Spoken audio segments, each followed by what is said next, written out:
అయితే శాఖల వారీగా బడ్జెట్‌ని చూసుకుంటే ఆరోగ్య శాఖకు గాని, విద్యకి గాని, లేకపోతే మహిళా శిశు సంక్షేమ శాఖకు గాని వాటికి జరిగిన కేటాయింపులు ఎలా జరిగాయి సార్? మంచి ప్రశ్న హారతి. ఎందుకంటే మనకు విద్య, ఆరోగ్యాలు ముఖ్యం కదా! సమాజంలో ప్రభుత్వాలు ఏమైనా చేస్తే విద్య, ఆరోగ్యం, ఉపాధి కల్పన, అట్లాగే పబ్లిక్ సర్వీసెస్, వ్యవసాయం ఇట్లాంటివి చూడాలి. కానీ విద్య, ఆరోగ్యం విషయానికొస్తే ఈ బడ్జెట్ అంతా విద్యకు కేటాయించిన బడ్జెట్ టీచర్ల జీతాలకు సరిపోవు. అంటే అయ్యగారి సంపాదన అమ్మగారి పసుపు కుంకుమ అన్నట్టు అందులో కొత్తగా బిల్డింగ్లు కట్టడానికి వీళ్ళ దగ్గర డబ్బులు ఏం లేవు. సర్వశిక్ష అభియాన్ నుంచి కేంద్ర ప్రభుత్వం ఇస్తే తప్ప సాధ్యం కాదు. కనుక కొత్తగా ఒక్కటి మాత్రం ఏం చేశారంటే ఏదో మోడల్ స్కూల్స్ లాగా అంటే కొత్త పథకం పెట్టారు కదా, స్కూల్స్ కడతామంటున్నారు.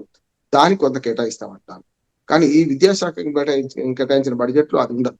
ఎందుకంటే టీచర్ల జీతభత్యాలు, స్కూల్ నిర్వహణ వీటి కోసం ఉంటుంది.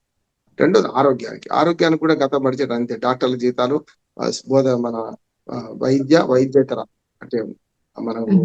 మెడికల్ మెడికల్ కాకుండా కూడా వైద్యేతర సంస్థలకే ఈ డబ్బులు పోతాయి. కనుక నిమ్స్ లాంటి దానికి కేంద్ర ప్రభుత్వం సాయం చేయాల్సిందే. కనుక కొత్తగా ఈ డబ్బులు పెద్దగా ఈ శాఖలకు అక్కడికక్కడికి సరిపోతాయి తప్ప కొత్త పథకాలు ఇన్నోవేటివ్ అయితే ఏం లేవని నేను. ఇక ఓకే. ఉపాధి కోసం ఏమైతే పెడదాం అనుకుంటున్నారో ఉపాధి కోసం అయితే కొత్తగా మనకు ఫోర్త్ సిటీ అంటున్నారు కదా, ఫోర్త్ సిటీకి నిధులు అయితే కేటాయించలేదు. ఇలా రెండింటికి లేదు.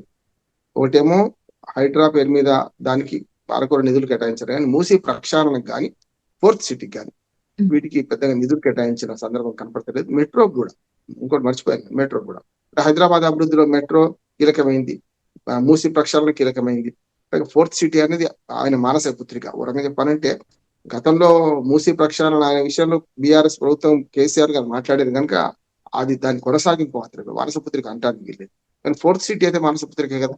అట్లాగే గతంలో ఏదైతే మెట్రో విస్తరణ ఉందో ఇప్పుడు విస్తరణలో 400 కిలోమీటర్ల మెట్రో కొత్త విస్తరణ కోసం 10 గంటలు అంటున్నారు. కనీసం పోయిన మెట్రోలో ఆగిపోయిన ఓల్డ్ సిటీకి ఆగిపోయిన ఆ 7 కిలోమీటర్లు నేను పూర్తి చేస్తారా లేదంటే ఇందులో నిధులు ₹1 కేటాయించలేదు. కనుక ఇవన్నీ చూస్తే హైదరాబాద్ అభివృద్ధిలో కూడా పెద్దగా ఆశాజనకమైన బడ్జెట్ అనిపిస్తలేదు.